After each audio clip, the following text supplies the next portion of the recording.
J'ai le grand plaisir de vous présenter la synthèse d'un travail qui a été mené par des étudiants de Sciences Po à Lille, baptisé très pompeusement Pertinence des outils existants de la réduction des risques. Enquête qui a été menée sur 6 mois, qui donne une centaine de résultats. On va aller voir tout ça ensemble. Promis, j'ai un chrono sous les yeux, sinon je suis absolument intarissable. Donc quand les têtes commencent à tomber, qu'il vous faut un café, vous levez la main. Quand vous voulez effectivement prendre ma place parce que c'est votre tour de parler, on y va. Je ne sais pas du tout où vous en êtes en matière de connaissance de crack, je le fais en extrêmement rapide pour donner un aperçu, et là aussi je peux en parler pendant des jours. On a un point épidémiologique simple, année 2000, on voit une montée en flèche de l'hépatite C.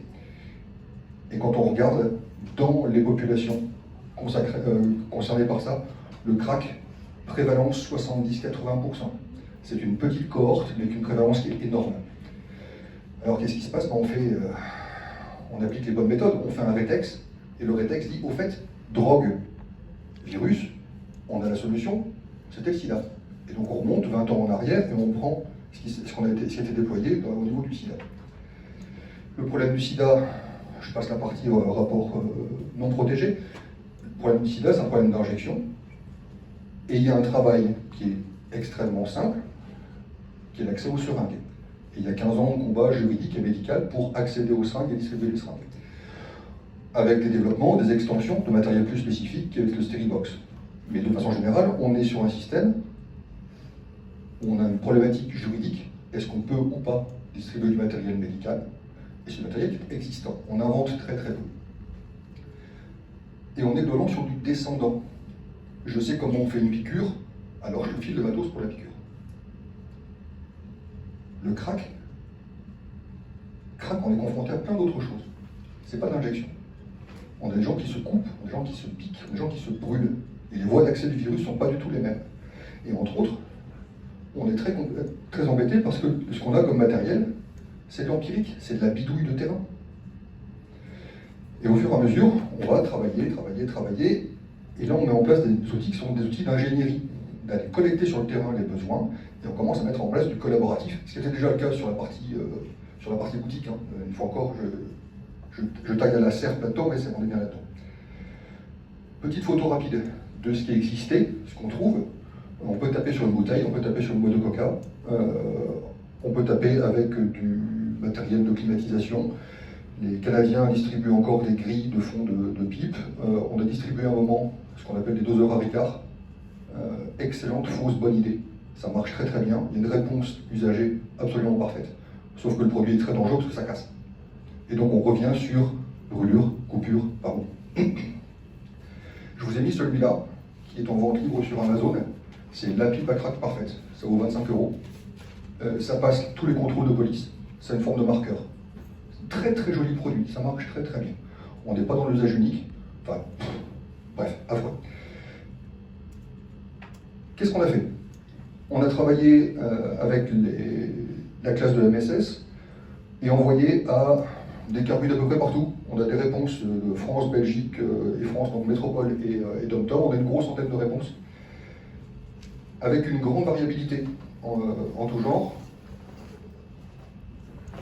Petit point sur lequel je suis passé un peu rapidement, vous noterez qu'on a plus de réponses d'hommes que de femmes, parce qu'en carude, on a plus d'hommes que de femmes. Il y a un point qui pourrait être discuté avec le reste des sujets. On n'a quasiment pas de mono-crack. Ils sont tous poly quelque chose. Ce qui me laisse à entendre, quand on parle ici juste d'alcoolo et rien d'autre, tabac et rien d'autre, j'ai des réserves. C'est pas mon métier, mais j'ai des réserves.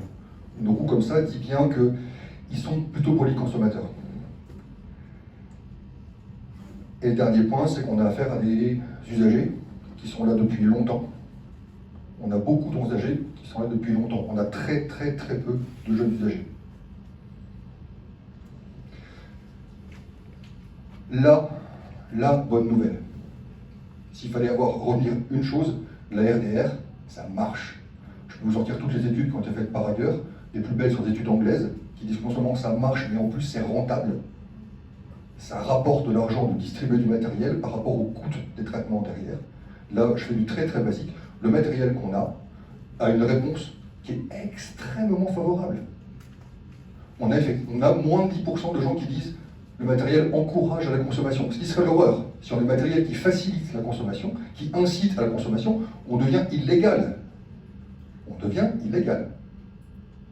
On n'a pas le droit de faire ça. Or, on n'a pas d'incitation. On a des choses qui effectivement disent ça marche. Et je préfère utiliser du matériel conçu pour, conçu avec, et de faire avancer les choses. C'est l'enseignement essentiel de cette étude-là. Ça permet d'appuyer la démarche de RDR et de dire la RDR inhalation, qui est la fille de la RDR injection, commence à prendre racine et à dire on est sur les bonnes démarches. Après, on a fait l'épicerie. Après, on a fait l'épicerie pour des raisons très très simples. Si vous avez traîné vos guêtres en carude, en XAPA, vous savez qu'il n'y a pas deux usagers pareils. Donc forcément, il n'y a pas deux fils actifs pareils. Ils ont des points de vue extrêmement marqués sur le matériel qu'ils souhaitent utiliser. Mais en même temps, je prends mon café avec du sucre. Bon. Et j'aime pas le thé. Donc juste normal. Le matériel qui était développé, dont vous avez un exemple là, globalement vous avez à peu près tout ce qu'on trouve disponible en carude ou en XAPA. Il y a une vraie différence, et il y a un rôle absolument essentiel des carudes.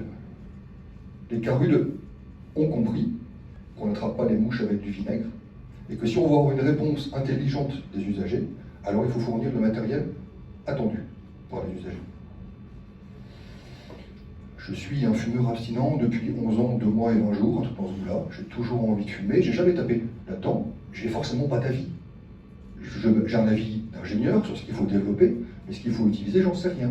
Je pense que taper du crack avec un tube, ça veut dire taper du crack comme ça me paraît un peu con. C'est pas mon problème, je tape pas. Ils veulent des tubes, ils auront des tubes. Ils veulent des filtres, ils auront des filtres. Il y a des débats, il y a des heures de débats sur ce qu'il faut comme filtre. C'est une tuerie, c'est un plaisir, c'est un bonheur. Parce qu'ils ont des avis très très tranchés sur ce qu'ils doivent impérativement utiliser. Tu veux ça, t'as ça, pas grave.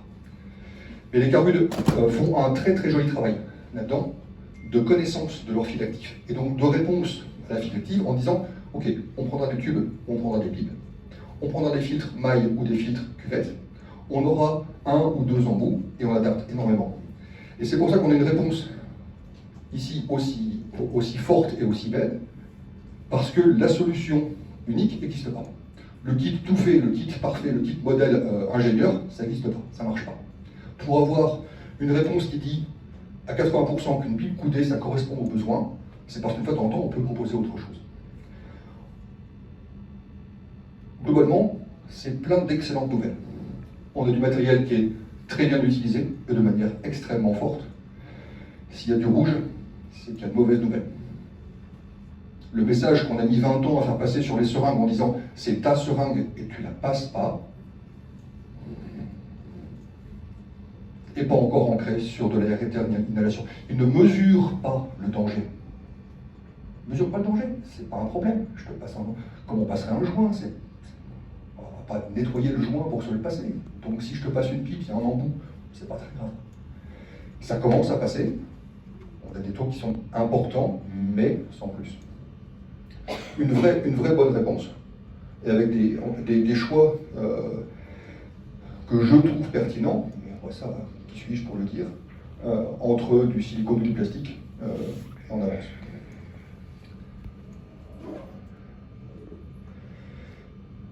En parallèle de ça, la DGS a commencé à bosser et a commencé à définir des matériels classiques. Donc on commence, 15 ans après, à rationaliser vraiment les choses, à dire voilà, ce sont des précaux, et c'est écrit 5 fois dans le document, il n'y a rien d'obligatoire, vous rajoutez ce que vous voulez, vous retirez ce que vous voulez. Mais au moins, on a une préco qui dit ça c'est important, ça marche. Et on avance. Je suis embêté par la suite, d'autant plus embêté que c'est pas lisible. On a une très belle réponse. Les outils qui sont distribués par les carudes, pour peu que ce soit de manière un peu réfléchie, ont une excellente appétence, vraiment, on a un truc qui marche très très bien. Mais on trouve, sur le terrain, toujours autant de saleté. Alors, ça me fait rigoler, j'aurais dû le retirer, mais il est clair que pour fumer du crack, c'est une évidence, il faut un briquet. Pas de briquet, pas de crack. Mais le reste, avoir des gens qui continuent à utiliser un bang, à utiliser des cutters, à utiliser des doseurs, ça c'est un problème. Parce que derrière, on est sur des points de faiblesse, et donc on va revenir sur le système antérieur, statut couranté, brûlure, coupure. Vous l'avez eu au passage. Dans les séquelles du passé, on a effectivement des produits qui restent. On a un problème de partage de matériel. Et on a un problème de durée d'utilisation. Le premier point de différence entre la RDR injection et la RDR inhalation, on part de matériel médical et on distribue, on part de matériel terrain et on invente. Matériel médical, usage unique. On a mis 20 ans à faire comprendre que tu la prends, tu l'utilises, tu la jettes, c'est pas encore entièrement passé. Là, on sait que de fait, une pipe à crack n'est pas à usage unique. On travaille sur individuel, on travaille sur de la réduction de durée, on n'est pas sur de l'usage unique. Et avec une vraie difficulté qu'on essaie de montrer là-dedans, c'est de se dire, passer une semaine, globalement, le matos que vous avez dans la poche, dans des conditions sanitaires qui sont réduites, on dirait ma bio d'étudiant, enfin un truc, voilà, il n'y a pas de champignons, mais c'est quand même pas très très loin, ça devient dangereux, parce que de fait, vous avez dans la poche un truc qui est fourré d'hépatite C, et de tas d'autres plaisirs. Donc il faut qu'on trouve un moyen pour dire, qu'est-ce qu'on fait pour limiter la durée d'utilisation. On se heurte à beaucoup de choses quand on veut faire ça. On se heurte entre autres aux fétiches. Une fois qu'ils ont mis au point la pipe à crack qui va les faire monter comme ça, c'est un doudou. Ils vont jamais le lâcher, absolument jamais. De la même manière que s'il y a quelques jeunes parents ici, essayez de laver les doudous de vos gamins. Ça marche pas. Ça marche pas. Or, s'ils gardent le doudou, ça devient dangereux. On a travaillé par la suite sur un truc un peu plus étrange, qui est lié à du qualitatif. Et dans les découvertes, il y a ça qui est de se dire, tout compte fait, on a affaire à une population qui est extrêmement attachée aux données qualitatives des produits qu'on leur donne. Je vais au plus vite, mais on a une un très beau retour sur le fait de dire que le matériel qu'ils ont correspond bien à ce qu'ils souhaitent. Et il y a deux lignes très particulières. Le premier point, c'est qu'ils râlent parce que ça ne dure pas assez longtemps. C'est encore dit, c'est très bien, qu'on va continuer, on va faire empirer les choses. Et la deuxième partie auquel on ne s'attendait pas du tout, c'est de dire qu'on a du matériel qui n'est pas beau. Et je n'avais pas du tout imaginé que beau serait une clé de tri. Et bien, beau, c'est une vraie clé de tri, c'est une vraie clé de lecture. Le matériel se doit d'être beau. Ce qui veut dire que,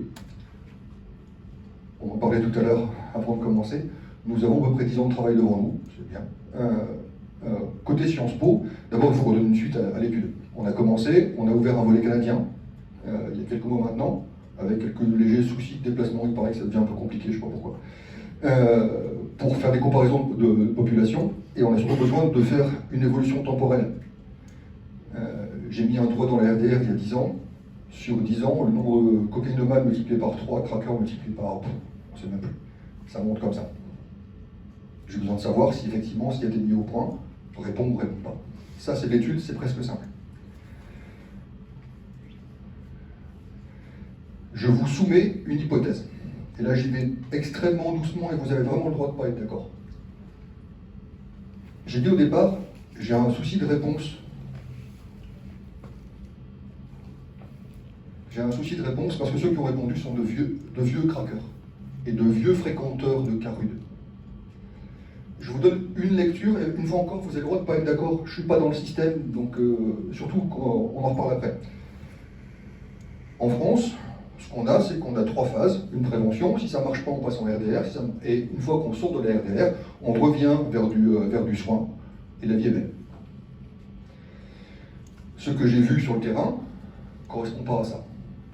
Vous avez une prévention, je vais me faire lyncher, qui en gros est prohibitionniste, qui dit tu ne toucheras pas à ça, petit con, et qui n'imagine même pas qu'on pourra avoir un échec. Je sais, j'ai un gamin de 18 ans, donc ça va, j'ai une petite idée ce qu'on peut faire, et qui n'imagine même pas l'échec.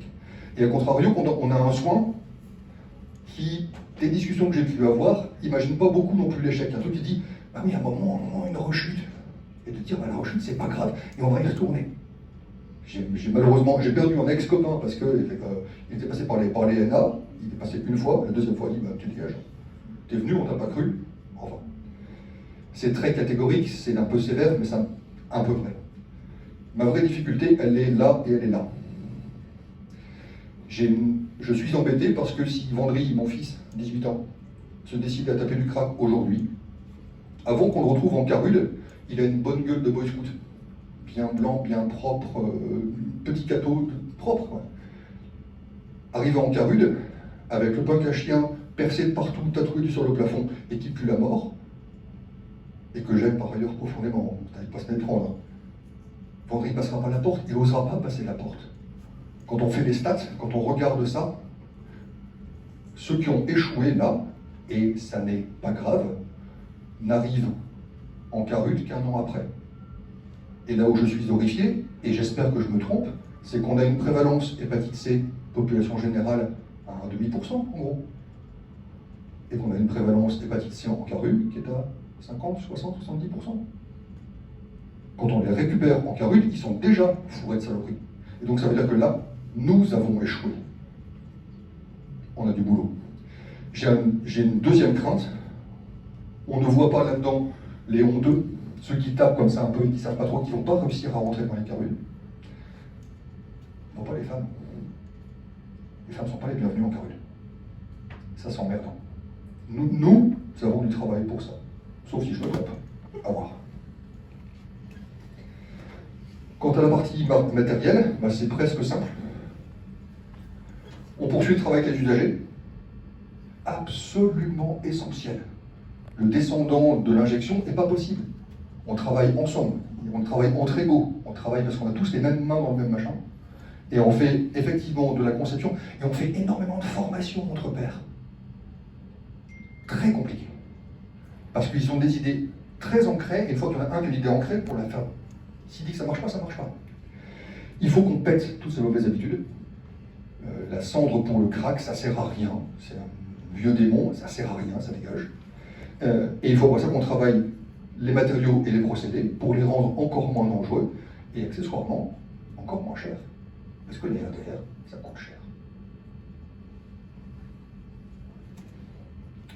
Bon, le questionnaire il est dispo quand vous en voulez, les infos sur le machin, etc. Il y a vraiment un paquet de remerciements importants parce qu'il y a une grosse équipe qui a bossé là-dedans. À voir. Je me suis bien amusé, je continue. J'étais trop long comme d'habitude. À vos questions.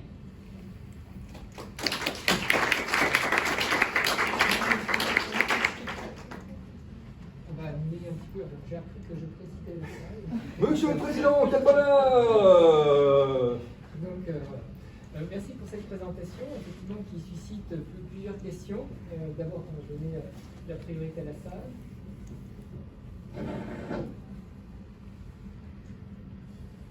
Je suis le premier, ils sont timides.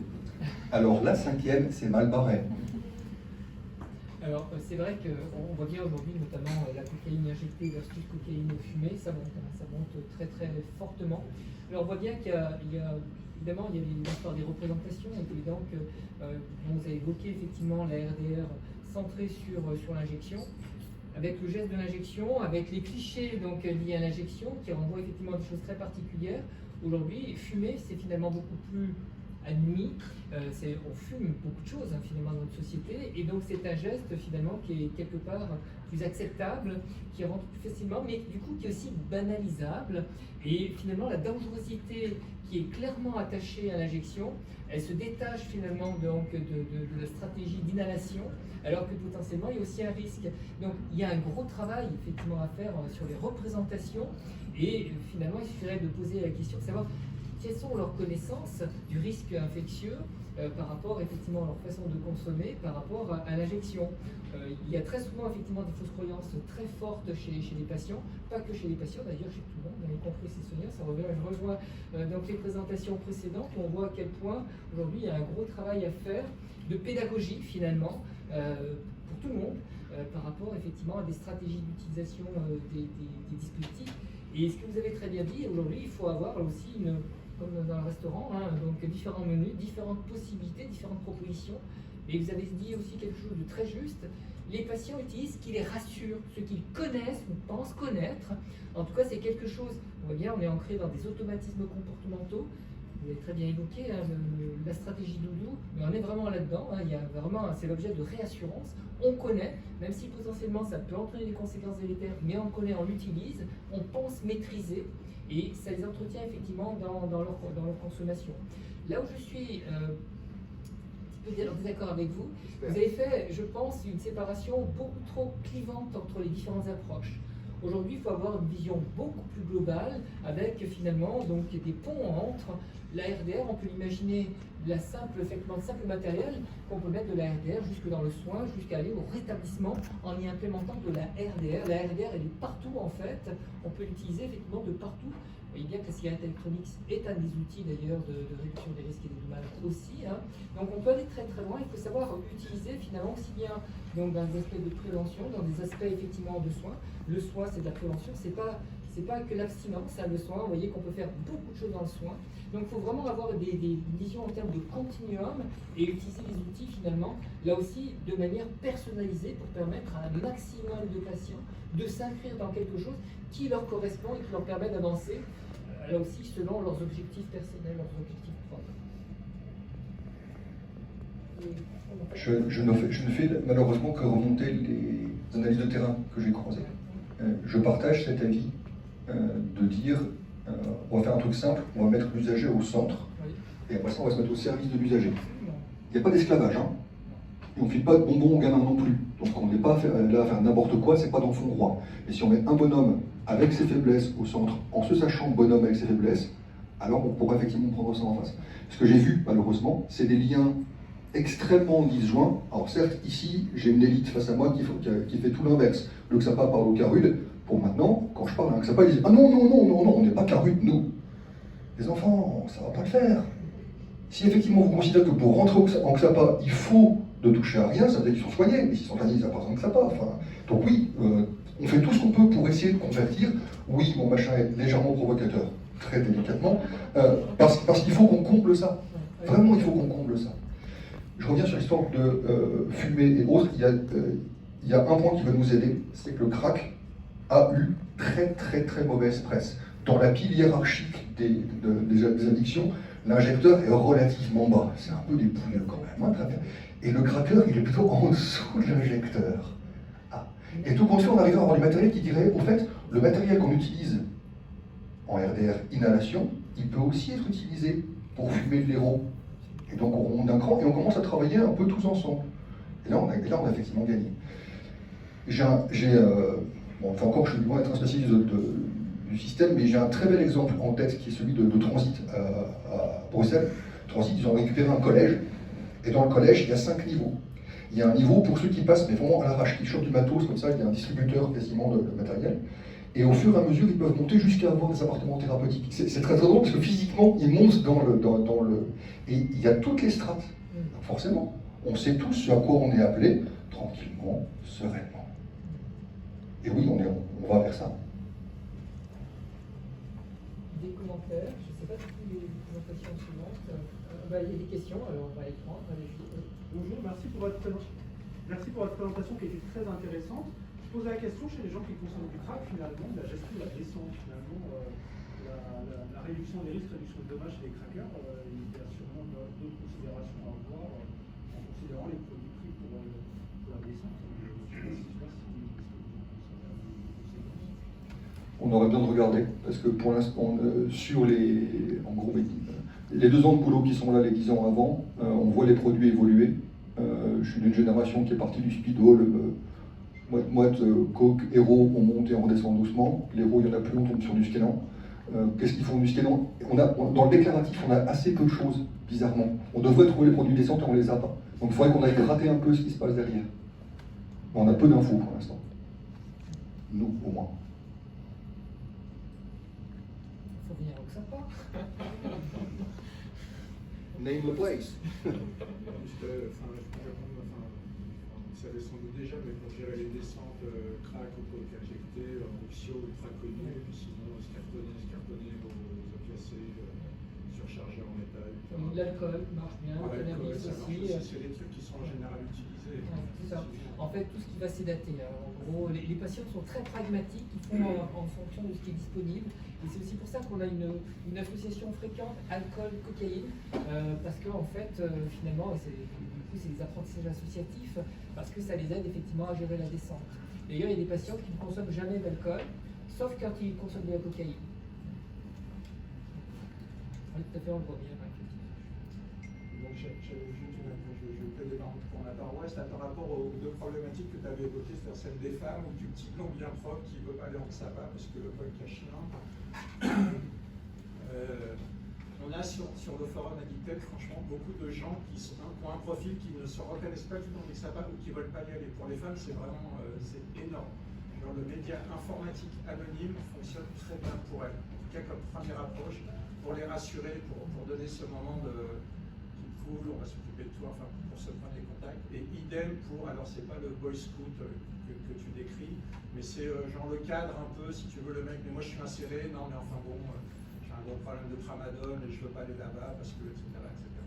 Un truc informatique, ça peut le faire. Et après, je sais pas, moi je suis pas un expert dans quelle mesure je peux pas rassurer ton boy scout. À un moment, si tu veux, si je suis sur son parcours, quoi. Tu vois, il faut aller vers le soin. Je suis l'intermédiaire entre vraiment la structure de soins étiquetée et le mec, quel que soit le moment où il est dans son parcours. Donc, c'est deux pistes à explorer, le numérique et puis l'opérateur du patient. Et du coup de la RDR à distance. Parce que si de manière anonyme, ils ont les conseils, ils ont les guides, et que de manière quasiment anonyme, en tout cas sans avoir besoin d'aller sur les structures, ils récupèrent du matériel de RDR conçu pour ça, alors on a gagné. Et je te rejoins complètement sur le côté beau, hein. C'est pas parce qu'on est tox qu'on a dédié ce truc, la dimension plaisir et de ton objet qui est fun, quoi. Vous avez tout à fait raison, ça c'est un point important. Je peux vous dire que même pour les comprimés, aujourd'hui il y a un vrai travail marketing, savoir quelle couleur marche mieux, quelle forme. Donc oui, aujourd'hui on va d'autant plus vers quelque chose qui nous correspond si finalement on a une appétence, on y trouve quelque chose qui nous va bien, tout à fait. Donc l'aspect esthétique compte. Moi je voulais juste faire une expérience de terrain, je ne sais pas de Renault, le généraliste installé par la Vico, j'ai participé à la situation à Mani-Talent, j'ai fait de la vidéo dans le parcours professionnel, et j'ai fait piloter un programme méthadone passé au sein du Cardiovascol à Perpignan. Pour répondre à ta question, on avait bien repéré ces problèmes-là, les maraudes nécessairement, le lieu festif, aller vers, parce que c'est les publics invisibles. On a des problèmes aussi, on a des problèmes sur Perpignan aussi sur tout ce qui est la côte. Voilà, c'est comment aller sur le consommateur, alors pas forcément le consommateur de crack, mais le mec qui se fait la côte dans son resto, si tu veux, il y avait différents trucs, et donc c'est des choses à réfléchir. Maintenant je suis avec Zappa Breton, moi j'ai travaillé, je suis rapproché du Carlut de Rennes, et ils ont des permanences dans mon Zappa, et je pense que c'est le mélange et la culture commune qu'il faut développer et faire la place sur la région Bretagne. Il y a aussi la Soir des Vestes qui fait de la distribution par Chronopost. Et ça a bien marché aussi pendant la période de confinement, notamment. On a une augmentation importante de leur activité de RDR. Donc, si tu veux, on a une palette d'outils qu'il faut s'approprier sans avoir forcément de représentation. Ce qui blinde un peu, c'est les incapacités de changement de nos propres structures et de nos propres interprétations de la problématique. Voilà. Ça va être pareil sur les patients experts. Comment on va s'inscrire là-dedans? Qu'est-ce que ça va bousculer dans nos habitudes de fonctionnement? Et donc, c'est des interrogations qui m'intéressent beaucoup. Et j'essaie de diffuser un peu cette culture d'aller vers, mais d'aller vers les autres, dans l'intérêt du patient. Le patient est au centre. Oui, c'est de mon projet de soins depuis 40 ans. D'autres questions? Commentaires? Retour d'expérience. Bon, on va donner.